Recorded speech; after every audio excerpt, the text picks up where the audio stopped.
à quoi tu fais face s'efface. Tout ce que tu réprimes s'imprime.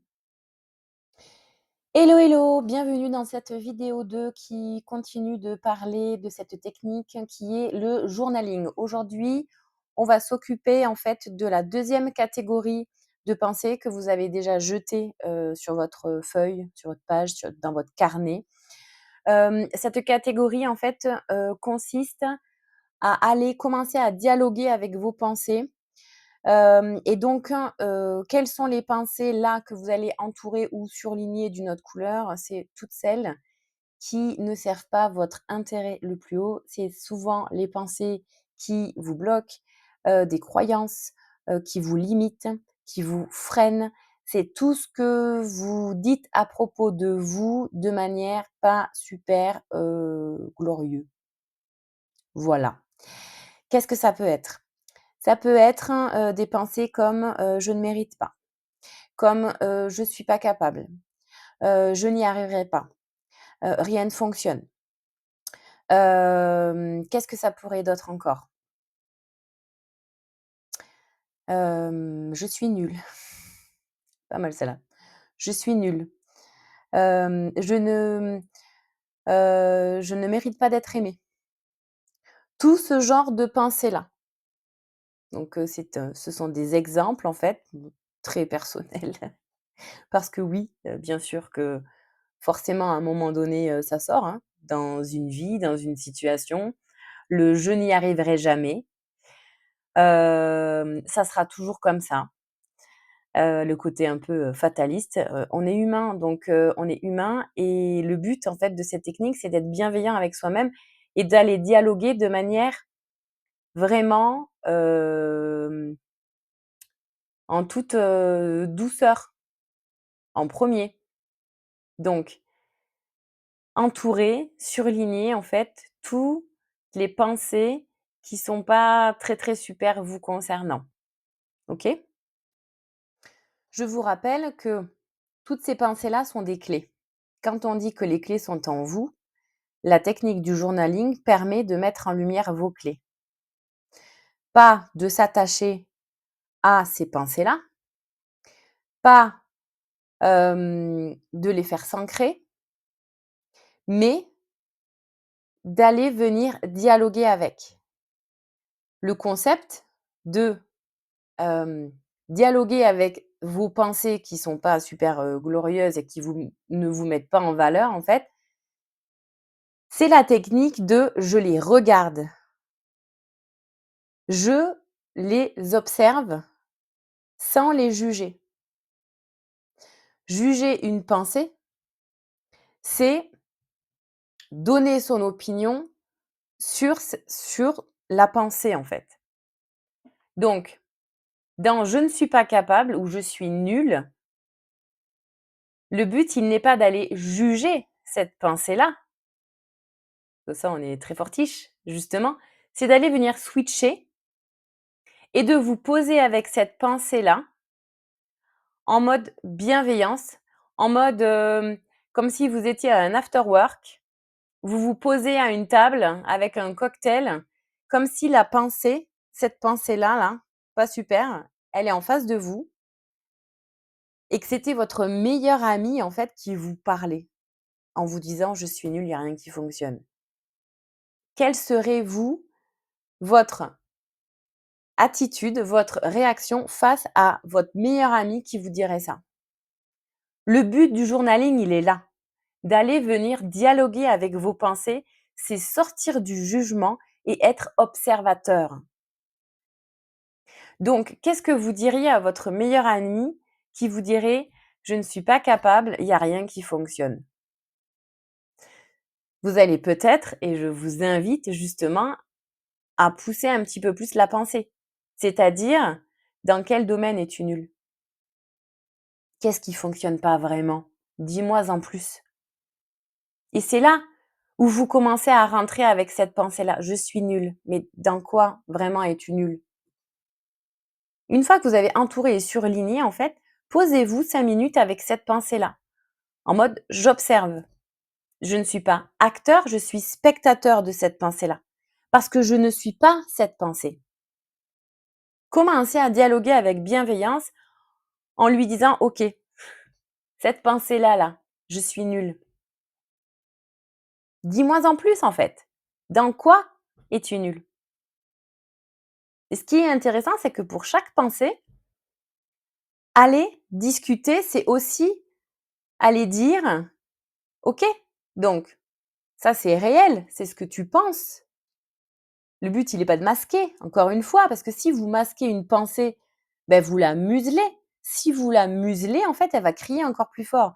Donc c'est là où sortir ces pensées du mental, c'est les faire exister. À partir du moment où vous allez les faire exister, elles vont diminuer leur intensité. Et si en plus vous allez parler avec elles, les faire parler, en fait, ben elles ont plus rien, elles n'auront plus rien à dire. Mais elles vous apprennent surtout à aller en profondeur. Donc, dans quelles circonstances, pardon, tu te sens nul? Dans quelle situation tu t'es senti nul? Le but, il est pas de vous mettre au fond du bac. Le but, il est d'être réaliste, honnête et juste avec soi-même. Parce que si vous pensez ça, c'est que ça existe, c'est que c'est réel. Donc, avant de switcher en pensée positive et en mode non, je ne suis pas nul, parce qu'à un moment donné, ça ne fonctionne pas. Parce que là, quand vous commencez à faire du journaling, vous commencez à aller en profondeur. Profondeur de quoi? De vous-même. Profondeur de votre mental. Donc, si je reprends l'exemple de je suis nul, ok, dans quelles circonstances tu te sens nul? Parce que j'ai fait ci, parce que j'ai fait ça, parce que j'ai mal répondu, parce que j'ai pas eu la répartie, parce que j'ai pas réussi à faire quelque chose. Ok, qu'est-ce que ça dit de toi au final dans cette situation-là? Que tu aurais aimé réussir? Ok, oui, j'aurais aimé réussir. Commencez à cheminer et à naviguer avec votre pensée. Tu as envie de te sentir l'inverse. Tu as envie de te sentir à ta place. Tu as envie de te sentir capable. C'est ça qu'elle est en train de te dire, ta pensée. Mais dans cette situation-là, en fait, ça n'a pas été le cas. C'est un constat. Ce n'est pas un jugement, c'est un constat. Donc, constatez-le. OK. Donc, vous faites ça pour chacune de vos pensées qui sont pas super, super, en fait. Mais toujours avec bienveillance. Parce qu'une fois que vous avez fait ça, vous allez pouvoir commencer à entamer un autre chemin. C'est OK. Bon, ben là, j'ai été nulle. D'accord. OK, parce que j'ai pas réussi à faire ça, ça, ça, ou à dire, ou ainsi de suite, en fait. J'ai pas réussi à, je sais pas moi, tenir mon objectif. C'est pas parce que tu as pas tenu ton objectif aujourd'hui que tu le tiendras pas demain.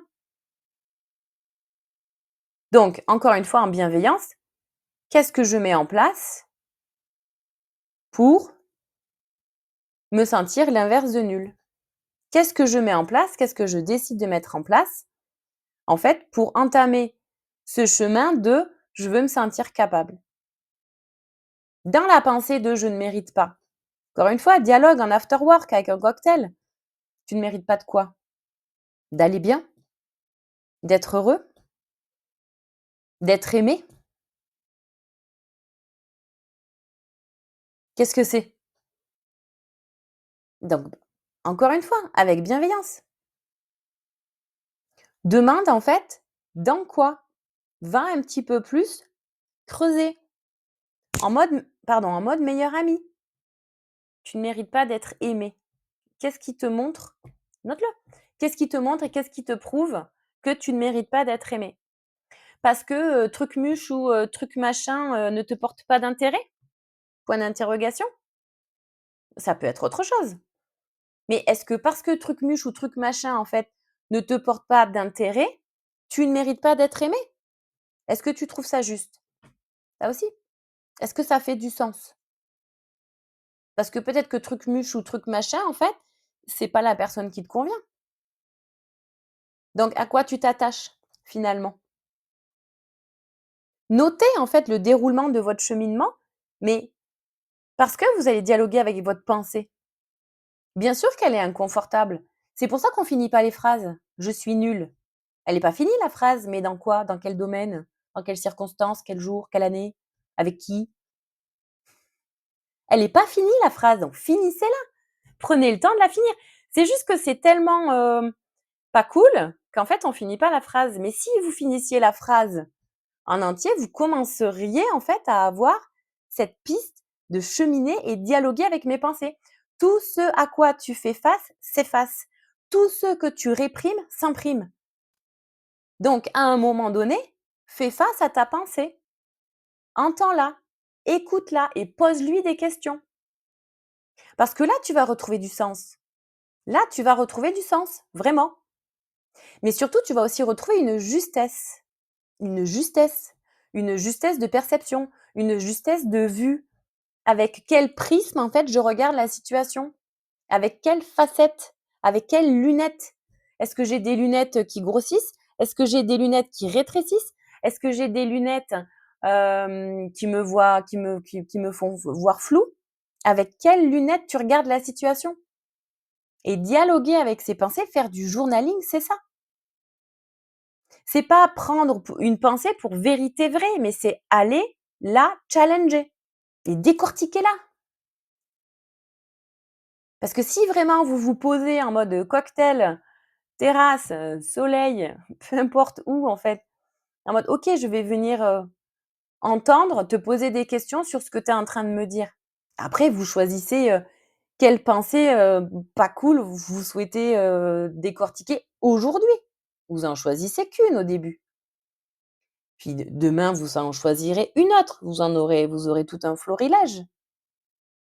Mais faites-les exister. À partir du moment où vous allez faire face à vos pensées, elles vont diminuer et en intensité et en quantité. Et dans le «je ne suis pas capable», je reprends cet exemple-là, je ne suis pas capable de quoi? Derrière, je vous invite en fait à vous poser la question: de quoi j'aurais besoin pour en être capable? Si vraiment vous souhaitez en être capable. J'aurais besoin de ça. Vous listez sur votre, cahier, votre journaling. J'aurais besoin de ça, de ça, de ça. OK? Donc, est-ce que j'ai une qualité à mettre en avant? Est-ce que j'ai une compétence à aller peut-être, développer, à aller apprendre? Est-ce que, je peux m'entraîner à quelque chose? Est-ce que j'ai besoin de m'entraîner? Et ça va, dépendre. Mais quel est le premier pas, en fait, que je peux poser aujourd'hui pour aller dans la direction que je souhaite? Vous dialoguez avec vos pensées. Je vous invite à essayer, oser, vous poser avec vos pensées qui sont pas les plus cool. Ça, c'est la deuxième partie. Rendez-vous dans la vidéo 3 pour s'occuper des dernières pensées.